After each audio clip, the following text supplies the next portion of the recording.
During those days, what kept you going even the time you were carrying a colostomy bag as part of your treatment for the stage 3B colon cancer back in 2012? And what exactly was your motivation to sing? Kasi yun yung time ba na...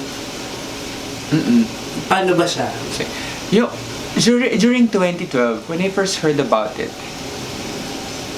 we were trying to be strong. Ako kasi very independent. Even lahat ng trips ko sa doctor, ako lang mag-isa.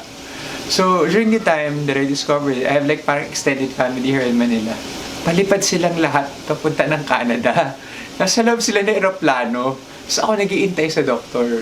Nung paalis na aeroplano, dun nalaman na I have cancer nga. So, tinawagan ko yung best friend ko, I cried. Tapos after 5 minutes, parang, alam mo, nag-snap ka lang, na-realize ko na, wait a minute, bakit ba ako umiiyak? Pwede ko naman labanan to.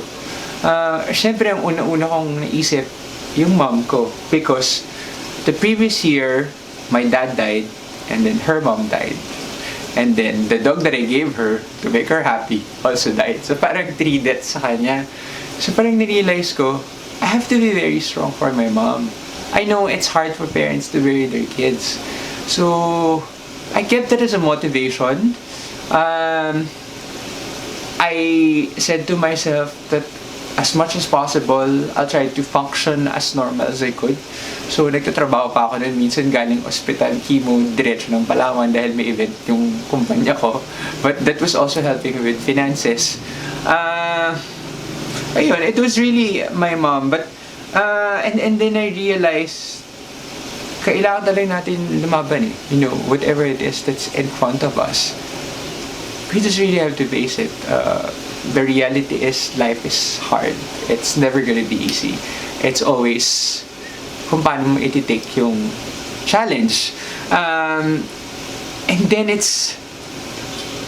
And then it all came back to me why I was given a voice to sing. When I quit in 2010, sabi ko ganun, parang wala namang purpose si music sa buhay ko. Parang masyadong pang-selfish lang. Parang self-gratification. It's not fulfilling anything in my heart. So, nung nagkaroon ako ng burden na ganun, parang in one of my prayer times talking to God, I heard Him say, quit music. And then I asked God, sabi ko, if you gave me this kind of a gift, bakit mo ako pinapatigil kumanta? Parang first love ko to. Parang mahal ko to nung bata pa ako. Hindi niya ako sinagot. I never got an answer why he wanted me to quit. But I quit. And then, I started working in advertising. And I really fell in love with the industry. It's survival of the fittest. Matindi talaga yung pressure. But I really fell in love with it. But when I got diagnosed with cancer, it was a group of musician friends who approached me.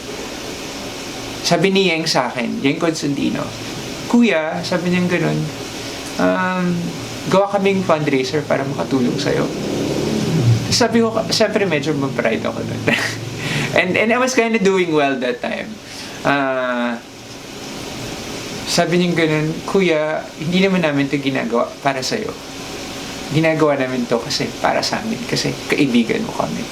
And we feel in our hearts that we have to help you.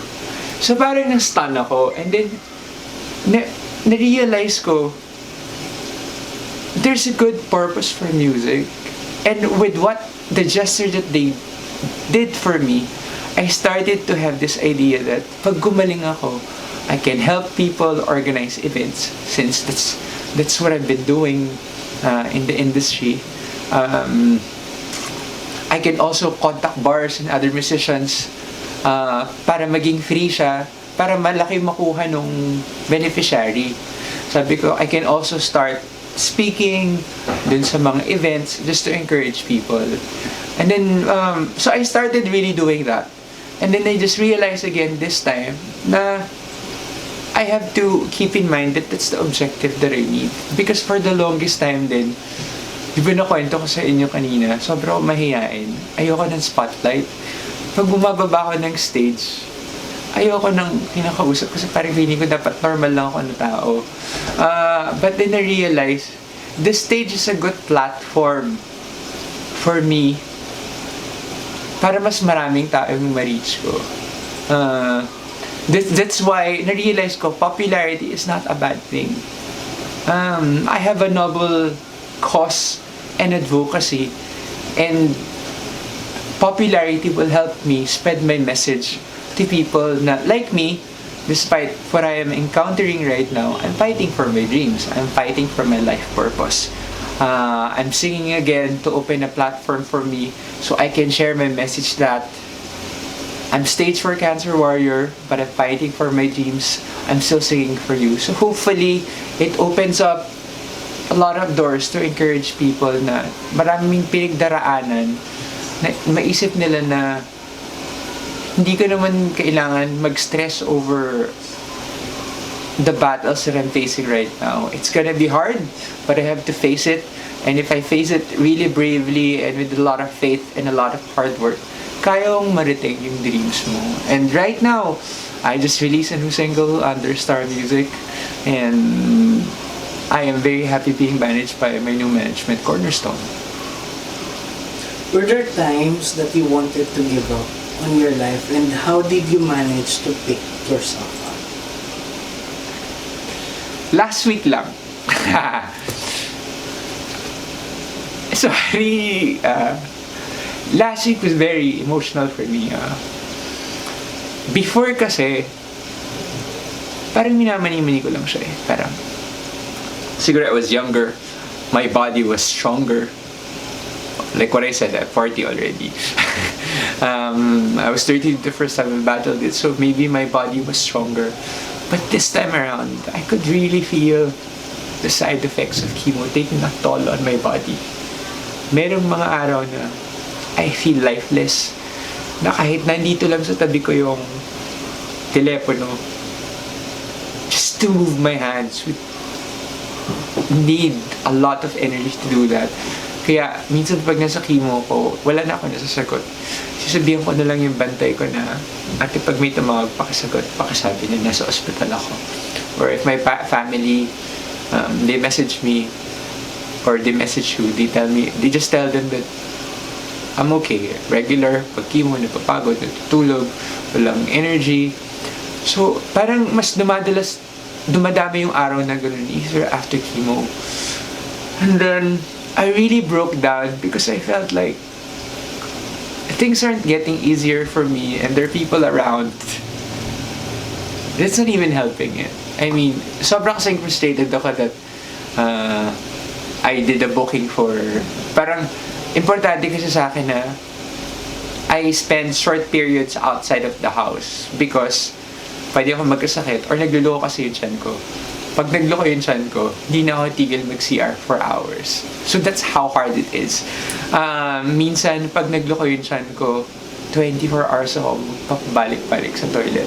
Gusto ko na matulog, hindi pwede kasi kailangan ko mag-toilet. So, parang hindi ako tulog, palaging pagod.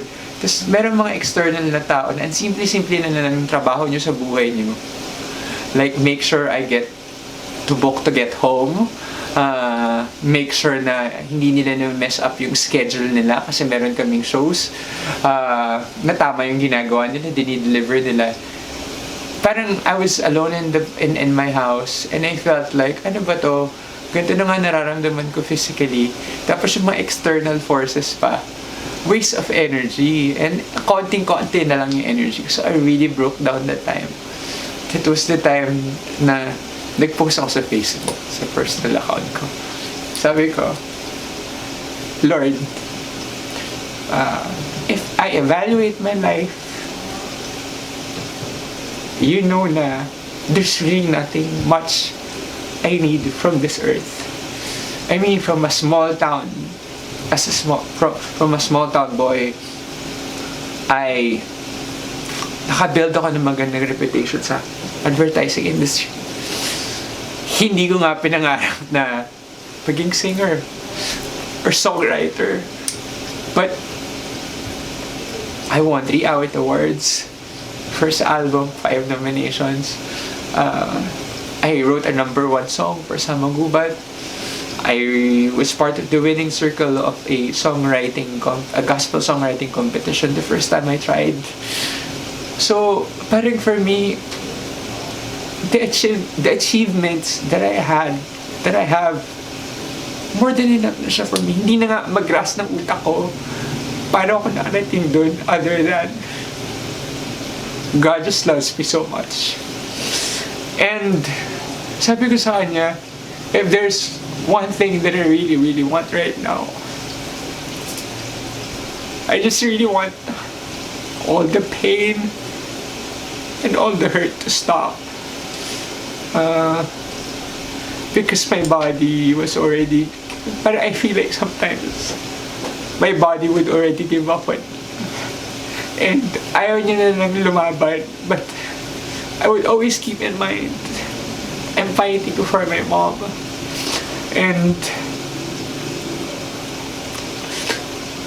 parang naramdaman ko kasi na everybody's rooting for me. I mean, after stopping from work, there's a question of where will I get my finances to fund my treatment. Yung surgery pa lang, we spent 250,000 pesos. For the chemo, every 2 weeks would spend 150,000 pesos. Yung next month naman, mga around 60. So parang ganun yun. So 150, 60, 150, 60. I don't have that much money anymore because naubos na rin yung pera ko from my first treatment of cancer. But when I posted a donation link, everybody started donating. Tomorrow I'm going in the hospital not thinking about money because hanggang ngayon, people are helping me. People are messaging me if I have enough for my treatment. Random people would message my artist page, my personal page, encouraging me to fight and telling me that I've been inspiring them. So, and I felt like the entire universe with all these things happening is rooting for me to win again. So, parang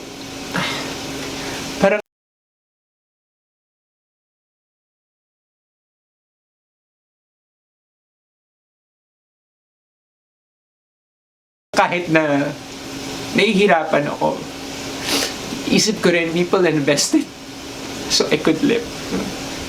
And the best that I could do is really just fight back and believe that I'll miraculously get healed. So, pala yun yung motivation.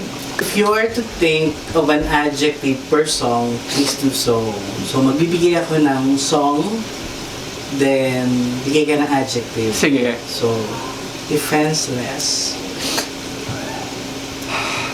Mapusok. Brave for you. Masakit. Sobrang sakit. Ever my only love. Matamis. Really over you. Confused. Kasi yun yung song na, yung message niya. I'm telling everybody na over na ako, pero hindi naman. Kasi ang bukang bibig ko pa rin siya pa rin. Mapusok, ay marupok. Baka better yung marupok. Then, so grateful. Grateful. Yun yung puso ko. From 2012 until now, I've changed so much because there's just so much love that I've been receiving, and there's so much gratefulness in my heart. Okay, so last question na tayo. At lahat tinatanong namin to. Okay. How do you want people, especially the closest ones, and those people... Sorry, how do you want people? How do you want people, the closest ones, and the people na siguro one time ka na nakilala, to remember you? Inspiration. yung last thing that I want to do here on earth is really live a life of purpose. Na hindi lang ako lumaban para sa sarili ko, pero sa lahat ng mga tao na nakapaligid, naniniwala sa akin, at mamimit ko na lang para i-share ko yung story of hope ko. Yun, and just continue believing in God and have a strong faith.